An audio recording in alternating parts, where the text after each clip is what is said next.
I need WWE creative department to get their heads out of there and really fix what they're doing right now, because it's getting to a point where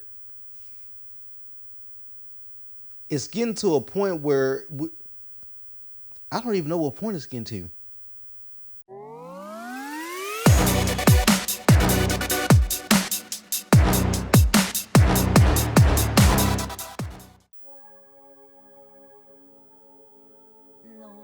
What's going on, everybody? Welcome back to another edition of WrestleHolic Radio. I'm your boy, Mr. Ramon. And first off, before we hop into business, I just want to say shout out and thanks to everybody who has been subscribing to the channel. We're growing at a phenomenal rate, over 240 subscribers, tripling our growth in the last 3 weeks. It's been amazing. Appreciate you guys. Thank you so much for that. And thank you for everyone who takes time out to engage with the content. All those guys who drop comments down below, man, we appreciate you. Even all of you, okay? The ones that agree with us, the ones that don't agree with us, we appreciate you. The disrespectful ones, we even appreciate you guys too. The tribalists to both sides of the house, WWE, AEW, we appreciate you. We just thank you for being able to actually take time and engage. We're glad that you find this content entertaining. Now that we got all that out the way, let's get straight into business.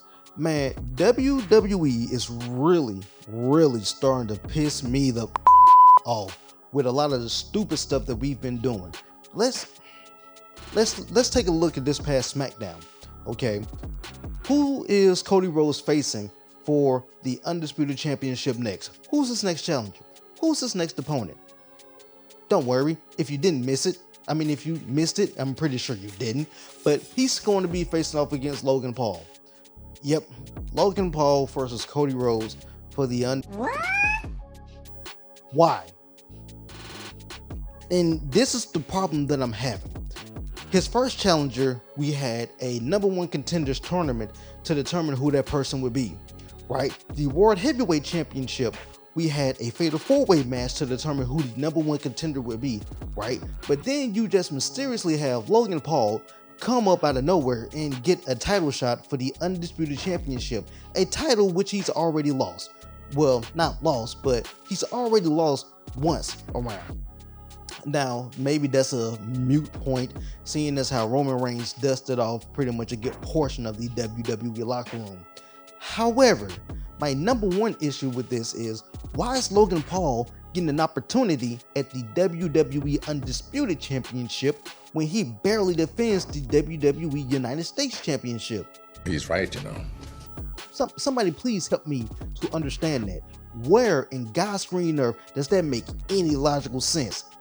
You know what? You're not gonna find it because it don't. It's stupid. I've said this before in a couple of different videos, right? This is some of this classic BS old school booking that we got under the McMahon era in WWE. If I'm wrong, please correct me down in the comments below. But you know what? I don't think you're going to be able to correct me because you absolutely know I'm right. This is stupid. It's supposed to be a new era, but we're doing old booking. Please help me to understand. Also on Smackdown, you know what else pissed me off? The Queen of the Ring. Why are we teasing Bianca Belair versus Jade Cargill? No! God, please, no! No! They just won the WWE Women's Tag Team Championships. Now, some will say that they shouldn't have even won those titles to begin with. And you know what? Being honest, I'm of the persuasion that they shouldn't have won those titles. At least not yet. They've had 2 matches together as a unit. Well, I guess technically 3 if you count WrestleMania with Naomi. But 3 matches, one of those was a triple or a 3-woman tag match, and then they challenge for the championships and they win them. You put meaningless titles, and by all means, I don't consider the titles to be meaningless. WWE considers the titles to be meaningless, and you can tell they consider them to be meaningless based off the way they are booked, based off the way they are presented, based off the way that they are shown and showcased on television and PLE events. You put meaningless championships on arguably two of the hottest female talents that you have on the Smackdown roster. Now, initially, I was kind of in the weeds about this because I'm like, oh, okay, we're gonna get some long-term storytelling here. We're gonna get an epic story, a classic story of partners turned rivals. Okay, so we're gonna put Bianca and Jade in this nice little tag team together. They're gonna flow, they're gonna mesh well, and somewhere along the line, someone's gonna turn on the other one. Presumably, Bianca turns on Jade, setting up a Bianca Belair heel turn, which would be absolutely phenomenal in my opinion. And then, you know, probably Royal Rumble, WrestleMania, somewhere around that time frame, we get the dream match of Bianca versus Jade. That's what I thought we were doing, but we seem to want to rush that and tease it now. I don't know if they're trying to tease it to put out like fillers to see how the crowd was going to react. Why do you need to put out a filler for common sense? You don't. WWE shot themselves in the foot. Okay, and here's what I mean. You had a perfect out to get Bianca out of this tournament and still keep her looking strong. Now let me tell you how Bianca Belair should have lost. She should have lost the match to Candice LeRae in the King of the Ring or the Queen of the Ring qualified match due to interference. You have Indy Hartwell interfere in the match, right? You could have either had Bianca get disqualified by, I don't know, hitting Candice LeRae with a chair or something. That would have been good too. That would have been phenomenal.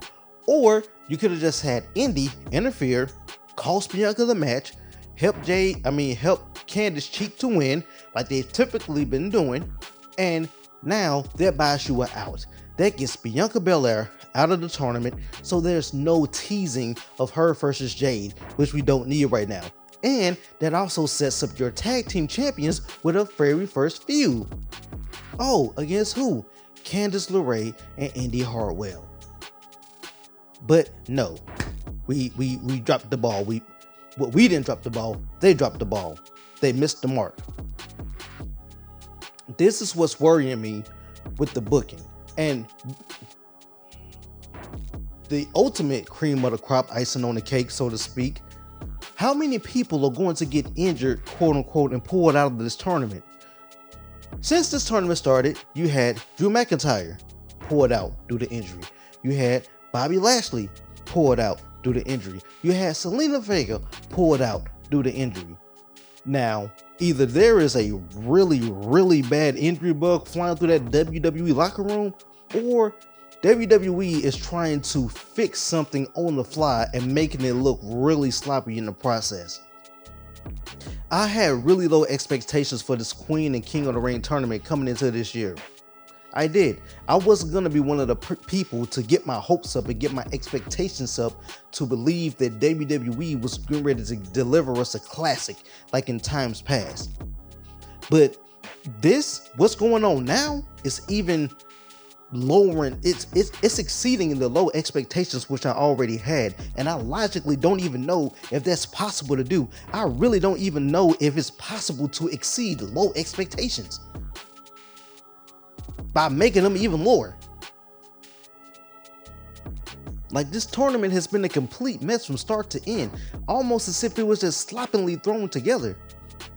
But you want me to take what I'm seeing in this increment, right? You want me to take what I'm seeing here and be excited about what's supposed to be coming here with the new era, right?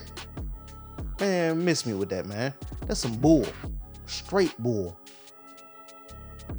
Like I said in the last video, this tournament should be using to help establish new stars. Now, you're going to have some people that's going to argue and say, well, you got people like Lara Valkyria, she's being established. Gunther, he's being established. Gunther's already established for one.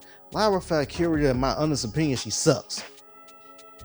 There's nothing captivating about her as a performer. Her promo skills are trash. Her in-ring ability is sloppy. And if before you hop down in the comments and you say, oh, well, Jade had sloppy ring work, did you not see the match that Jade had with Piper Niven? Granted, we've seen Jade in small sample sizes, and I will admit, she's only had, 3 matches on television? And that's including the WrestleMania PLE and Backlash as well. So a total of 4 matches on television, right? 2 of those 4 matches that she had, was it 2? No, 3 of those 4 matches that she had were against Kabuki Warriors. My problem with the Kabuki Warriors is Kairi Sane is sloppy. She can't wrestle. Her timing sucks. She is a walking botch.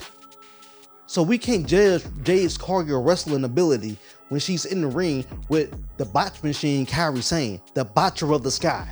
We can't do that. That's not even fair to her. The match that she had with Piper Niven, in my opinion, great match. Everything looked timed well. She did look like she kicked Piper Niven in the face, like legit, on, I believe it was a super kick. Other than that, great physicality, great timing, great ring work. I was impressed with what I saw with Jade Cargill. But Lyra Valkyria? If you've seen one impressive Lyra Valkyria match, please comment and let me know what it is. I legit want to know, because I haven't seen not a single freaking one. And from the looks of it, she's probably going to be the one to skyrocket into the queen of the ring. She's probably at least going to make it to the finals. WWE is slipping back into this mindset of pushing guys they want to push and rejecting who the fans want.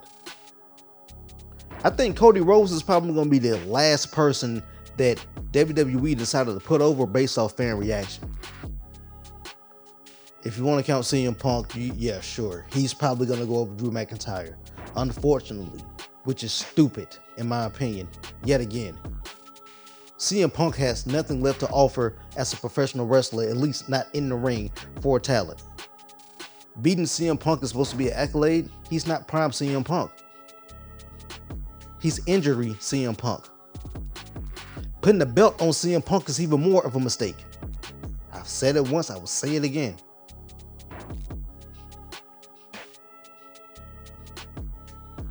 I need WWE creative department to get their heads out of there and really fix what they're doing right now, because it's getting to a point where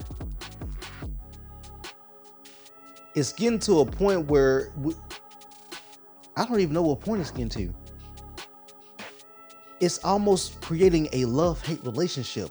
Like this is borderline toxic at this point for WWE fans. Even if you consider yourself to be a WWE loyalist or a WWE tribalist, come on, you have to admit the flaws that we've seen in this recent booking of this Queen and King of the Ring tournament. You have to see the flaws that we've seen. You have to admit the flaws that we're seeing with the booking of Cody Rhodes. This man's the champion with no real feuds. Nobody to feud against. Granted, Damian Priest doesn't have anyone either, but at least with his, it's more presumed of what we're doing. At least we're taking legit routes to determine who's going to be his challenger.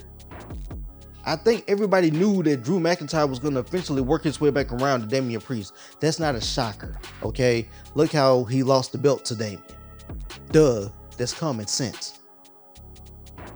But Cody Rhodes is just out here smiling. What do you want to talk about? Because he has nothing to talk about. He has nothing to do. And that's not his fault. It's honestly not his fault. WWE obviously did not prepare for the title reign of Cody Rhodes. Maybe they just assumed that him winning the championship would be enough to keep fans occupied. No, this man gave us promises. He has to deliver. Or we could just go ahead and make him a heel.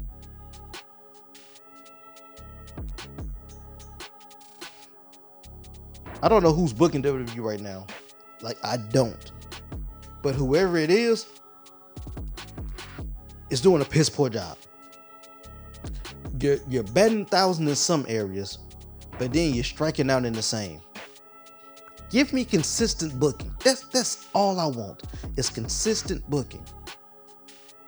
Either give me consistent logical booking or consistent illogical booking. But God knows, just give me something that's going to be consistent, that's going to be stable, that's going to be reliable. Something that I can always look at and be like, yeah, I kind of figured that was going to happen. That may sound like predictable booking. Sure, you may not like that. Some people do, some people don't. You have some individuals that said, hey, I called every Roman Reigns match for the last 3 years. Duh, you should have been able to call them. If you had common sense, if you knew what storytelling was going to be, it was no question. It should have never been a question if Roman Reigns was going to lose after that first year and a half of him as a champion. Once we established him being the longest reigning champion, we knew that was going to be the running narrative. Not only that, we knew that they had to build someone organically to come in and beat Roman. And let's be real, Cody Rhodes was never chosen to be the guy to beat Roman Reigns from the beginning. I don't know if we would ever find out who that guy was, but WWE just took advantage of a good opportunity when Cody Rhodes left AEW to come back and to have him be the guy to beat Roman Reigns. In a million years, Cody Rhodes being in WWE the entire time would have never been able to be the guy to beat Roman Reigns.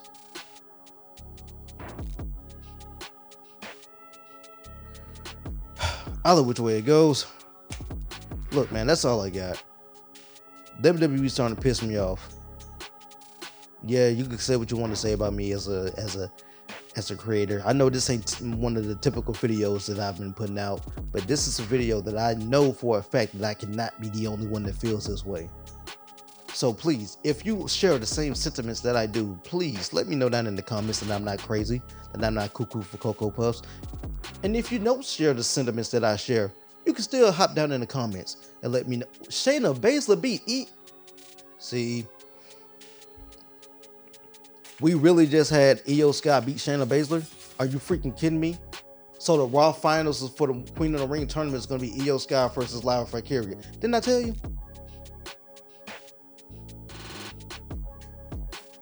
Lyra Valkyria will more than likely be crowned the Queen of the Ring. I'm saying it here now. You know what, guys? I hope you guys enjoyed this video. Hop down in the comments. Let me know what you think. Give me your thoughts. Give me your opinions. I appreciate everyone for the liking, the sharing, and the subscribing, the comment.